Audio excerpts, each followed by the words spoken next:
You know that feeling, right? You spend hours, maybe even days, getting a blog post just right. You hit publish, you're excited, and then crickets.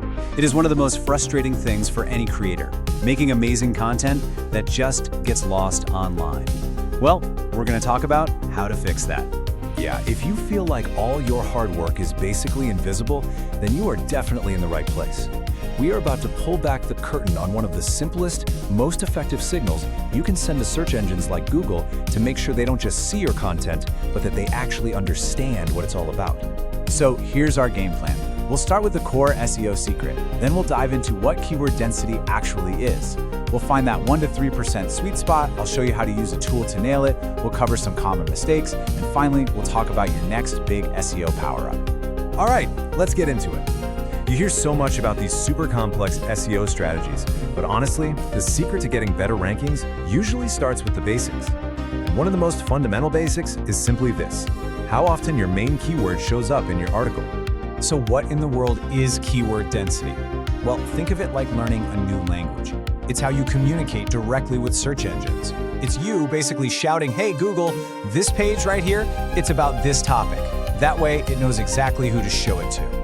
When you break it down, it's really just a simple percentage. You take the number of times your keyword appears, you divide it by the total word count in your article, and that's it. It might seem like a small thing, but that one little number is one of the clearest, loudest signals you can send. For instance, let's say you write a 1,000-word article. If you use your keyword 15 times, boom, you have a keyword density of 1.5%. See? All of a sudden, this vague, abstract concept becomes a real solid number that you can actually track and work with. And here's why that number is so critical. It's a real balancing act. If your density is too low, search engines might just glance over your post and completely miss the point. But if it's too high, they can flag it as keyword stuffing, which is an old spam tactic, and that can actually hurt your rankings. So if it's a balancing act, what are we aiming for? Where's the safe zone?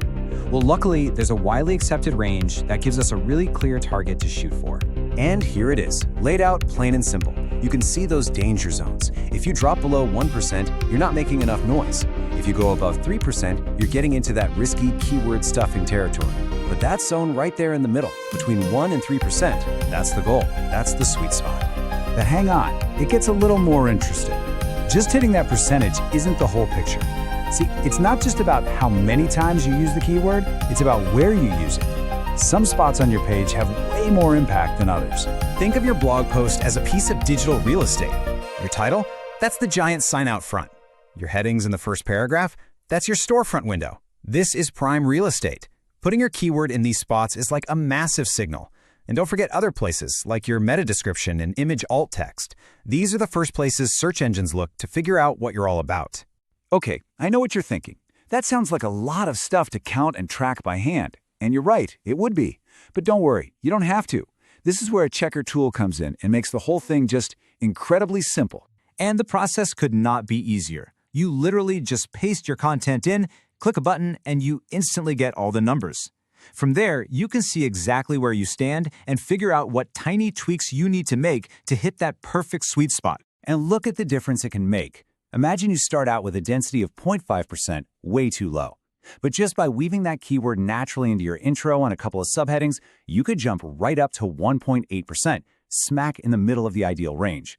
We're talking about a 5-minute fix that can give you a major SEO boost. Now, before you go and start sprinkling keywords everywhere, let's hit pause and talk about what not to do.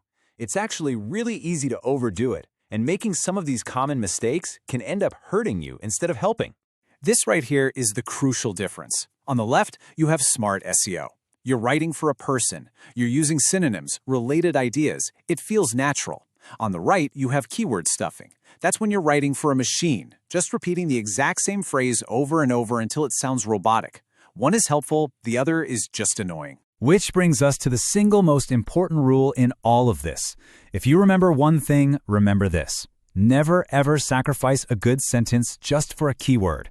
Your content has to make sense to a human being first, always. The algorithm is just the gatekeeper. Your reader is the real VIP. Okay, so you've done it. You've nailed your keyword density. Your page is perfectly optimized to show search engines what it's about. But what happens next? What happens when your article actually shows up in the search results? How do you get someone to click on yours?